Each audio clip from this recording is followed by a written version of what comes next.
9 আগস্টের পর থেকে এখনো গঙ্গা দিয়ে অনেক জল বয়ে গিয়েছে। আজ দিনটা 18 জানুয়ারি।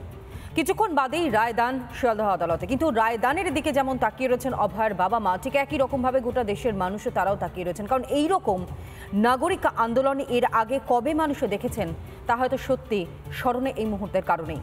কিন্তু এর থেকেও চাঞ্চল্যকর যে তথ্যগুলো সামনে আসে, অভয়ের যখন দেহ উদ্ধার হয় তখন কি অবস্থায় ছিল তার দেহ। দেহের পাশে ছিল মোবাইল, ল্যাপটপ, ব্যাগ। ছোট উঁচু খাটের মতো জায়গায় দেহ ছিল এবং দেহের নিম্নাঙ্গ একেবারে অনাবৃত অবস্থায় ছিল। আর তা নিয়েই প্রত্যক্ষদর্শীদের নানা মত।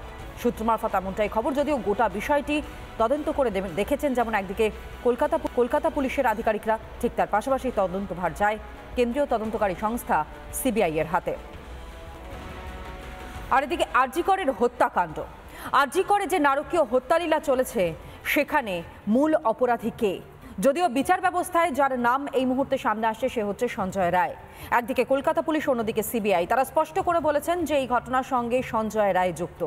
চিকিৎসককে খুন, শ্বাসরোধ করেই খুন, দু চোখ থেকে রক্তক্ষরণ, মুখ দিয়ে রক্তক্ষরণ, যৌনাঙ্গ দিয়ে রক্তক্ষরণ, বাঁ পায়ে আঘাতের চিহ্ন পাওয়া গিয়েছে, পেটে আঘাত, ঠোঁটে আঘাত, ডান হাতের অনামিকাতে আঘাতের চিহ্ন পর্যন্ত ছিল।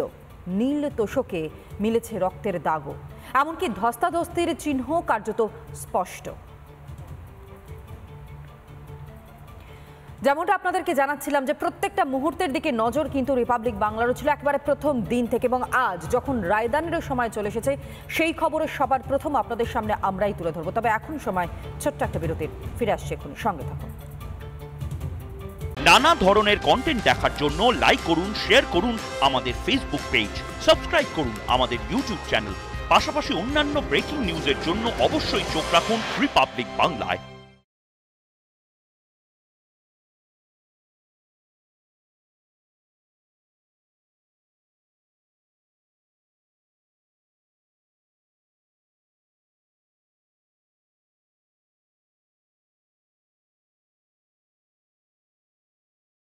নানা ধরনের কন্টেন্ট দেখার জন্য লাইক করুন, শেয়ার করুন আমাদের ফেসবুক পেজ, সাবস্ক্রাইব করুন আমাদের ইউটিউব চ্যানেল।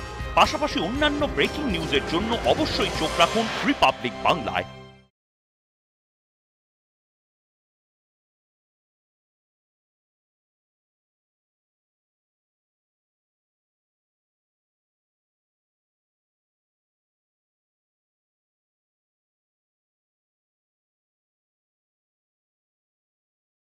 নানা ধরনের কন্টেন্ট দেখার জন্য লাইক করুন, শেয়ার করুন আমাদের ফেসবুক পেজ, সাবস্ক্রাইব করুন আমাদের ইউটিউব চ্যানেল। পাশাপাশি অন্যান্য ব্রেকিং নিউজের জন্য অবশ্যই চোখ রাখুন রিপাবলিক বাংলায়।